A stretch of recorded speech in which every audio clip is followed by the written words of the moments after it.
Friends, நான் உங்கள் தாவீது. பார்த்தீங்கன்னா, நம்ம எல்லாத்துக்கும் யாராக இருந்தாலும் சரி, பெரியவனாக இருந்தாலும் சரி, சிறியவனாக இருந்தாலும் சரி, ஹம்புலாக நம்ம அவங்களுக்கு பணிவாகவும் அவங்களுடைய தேவை என்ன அப்படின்னு சொல்லி நம்ம புரிஞ்சு அவங்களுக்கு நம்ம ரிப்ளை பண்ணும்போது அந்த இடத்துல ஒரு பீஸ்ஃபுல்லான ஒரு நம்ம கரெக்டாக நடந்துக்கிட்டோம் அப்படின்றது தெரிய வருது.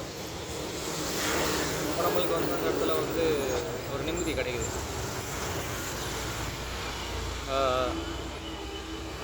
அதே மாதிரி பார்த்திங்கன்னா, அது அவங்களுக்கு ஒரு உதவியாகவும் இருக்குது. உதாரணத்துக்கு ஏற்றத்தாழ்வு இல்லை, நான் சிறியவன் நான் பெரியவன் இல்லை, யாராக இருந்தாலும் ஒரு அமெரிக்கன்ஸ் பார்த்திங்கன்னா இப்படி தான் இருப்பாங்க.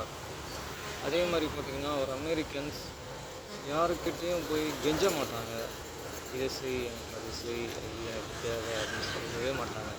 தப்புனா அதை அவங்க கரெக்டாக சொல்லுவாங்க.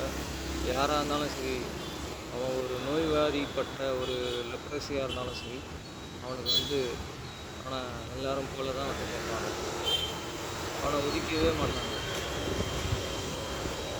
கடவுள் பார்த்திங்கன்னா Yesu Kristu Jesus Christ son of the God பார்த்திங்கன்னா ஹெல்ப் பண்ணியிருப்பார் அவருக்கு. ஆனால் இதுவே நம்ம நம்மளாக இருந்தோம்னா அவங்க தொடர்றதுக்கே நம்ம ரொம்ப தயக்கமாக இருக்கும்.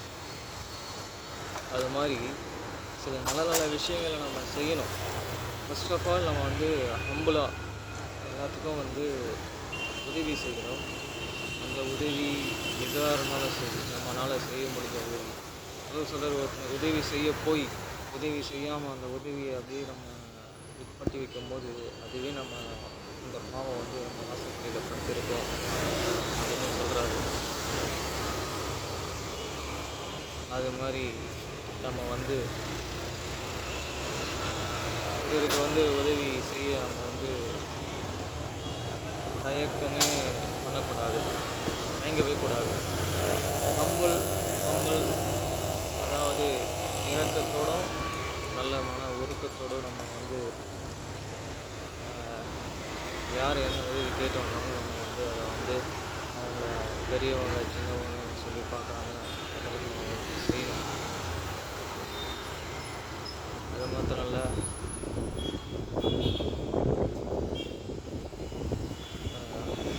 பெருகிறதுனா என்ன?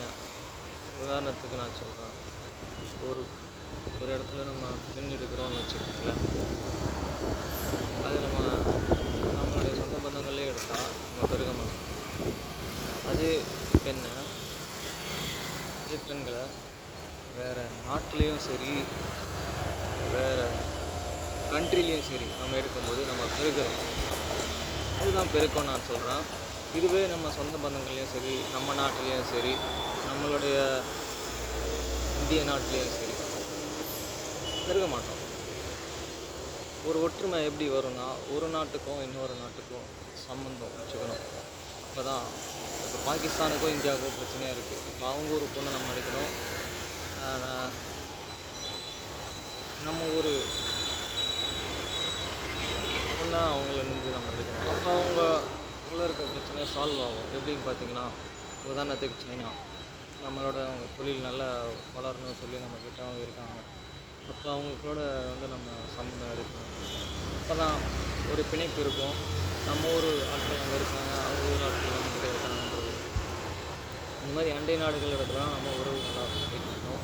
உதாரணத்துக்கு அமெரிக்கா எங்கேயோ இருக்குது, ஆனால் அந்த நாட்டில் போய் நிறையா பேர் இமிக்ரேட் ஆகிட்டு அங்கே போய் வாழ்கிறாங்க. ஏன்னா அங்கே நிம்மதியாக இருக்குது, அங்கே அந்த ஊரில் எந்த பிரச்சனையும் இல்லை அப்படின்னு சொல்லிட்டு வாழ்கிறாங்க. அந்த மாதிரி பூமியில் எல்லா இடத்துலையும் பீஸ்ஃபுல்லாக இருக்கணும். கடவுள் ஒன்று சொல்கிறாரு, நம்ம சாப்பிட்ற சாப்பாட்லேயும் தீட்டு இல்லை, நம்ம பேசுகிற வார்த்தையில் தான் தீட்டு இருக்குன்றாரு. ஒரு மனுஷனை அப்படியே ஒதுக்கிறோம் நம்ம பேசுகிற வார்த்தையிலேயே. அப்போனா நம்ம அந்த வார்த்தையை நம்ம எவ்வளோ ஹம்பிளாகவும் பணிவாகவும் அவங்களுக்குள்ளே இருக்க கடவுள் எல்லாத்துக்குள்ளேயும் இருக்கார். அதுதான் நம்ம நம்பி அவங்களுக்கு நம்ம ஃபுல்ஃபில்டாக நம்ம வந்து அவங்களுக்கு பதில் சொல்லணும். அவங்கள என்றைக்குமே நம்ம வந்து காயப்படுத்திடக்கூடாது. நல்லதே சிந்திக்கணும், நல்லதே நம்ம செய்யணும். உங்களிடமிருந்து விடைபெறுவது உங்கள் தாவீது சினி பாண்டியன். பாய்.